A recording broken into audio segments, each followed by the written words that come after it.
क्या होगा ये नहीं पता, लेकिन ये भी कहानी है कि कहीं अगर नीतीश कुमार जी की पार्टी फिर से महागठबंधन की तरफ जाती है तो वैसी स्थिति में आरसीपी को तैयार किया गया है।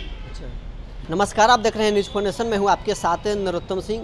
बिहार में प्रशांत किशोर के बाद एक और नया दल का उदय हुआ है।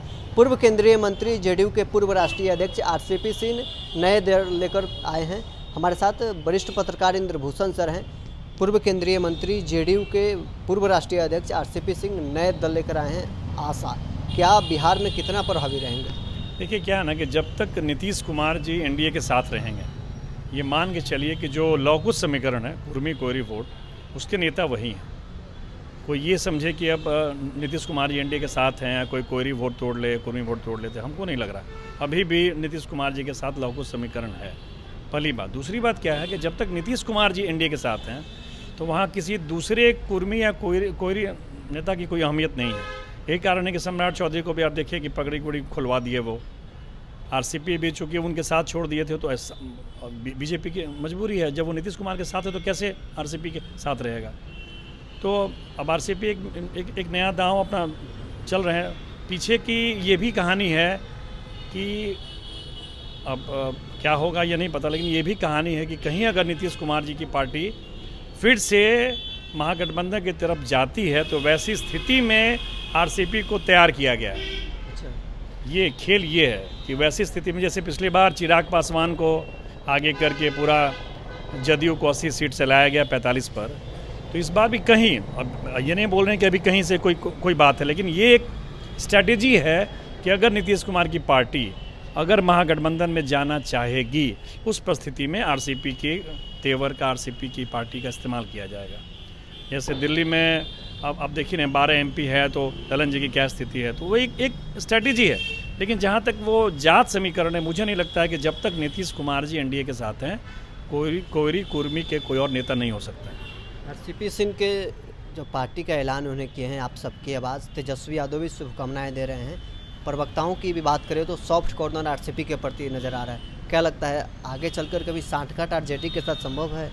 मुझे नहीं लगता है कि आरसीपी महागठबंधन में जाएंगे। मुझे नहीं लगता है। जो उनका तेवर है, जो उनका पूर्व का इतिहास रहा है, हो सकता है कि वो अपना तीसरा कोना में अपने लड़ें थर्ड फ्रंट में, उसमें पारस जी भी आ जाएं, या जो गठबंधन इंडिया और एनडीए में नहीं रहेगा उनके साथ हो जाए।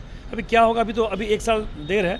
वो पार्टी क्या करेगी, मुझे नहीं लगता है कि अभी वो भी कुछ तय कर पाएँ, चूँकि उनके पास कोई विकल्प नहीं था। नीतीश जी जब तक रहेंगे एनडीए में तो उनकी कोई पूछ नहीं थी, तो अपनी पहुंच बनाने के लिए, अपनी प्रमुखता बनाए रखने के लिए उन्होंने पार्टी बनाई। सवाल इसी से जुड़ा कि क्या नालंदा में आरसीपी प्रभावी हो पाएंगे? बिहार की बात छोड़िए, पहले नालंदा की। मैं फिर बोल रहा हूँ, जब तक नीतीश कुमार जी एक्टिव पॉलिटिक्स में हैं, बिहार में कोयरी कुर्मी का नेता कोई और नहीं हो सकता है। इसको आप एकदम गांठ बांध लीजिए।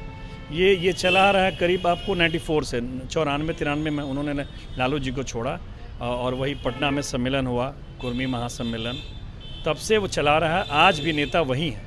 यही कारण है कि देखिए पिछले चुनाव में सब इतना बोलने के बाद भी बीजेपी उनके साथ चली गई। क्यों चली गई? उनके पास वोट है, 13% 14% वोट है, तो वोट का सबको ज़रूरत है। फिलहाल मुझे नहीं लगता है कि आरसीपी माने कुर्मी का कोई नेता बन पाएंगे। अभी फिलहाल कुछ सीन नहीं दिख रहा है। 3 दल अभी बिहार में है, प्रशांत किशोर, आरसीपी सिंह जो नए दल बनाए हैं, और पशुपति पारस जो एनडीए से करीब आउट ही हैं।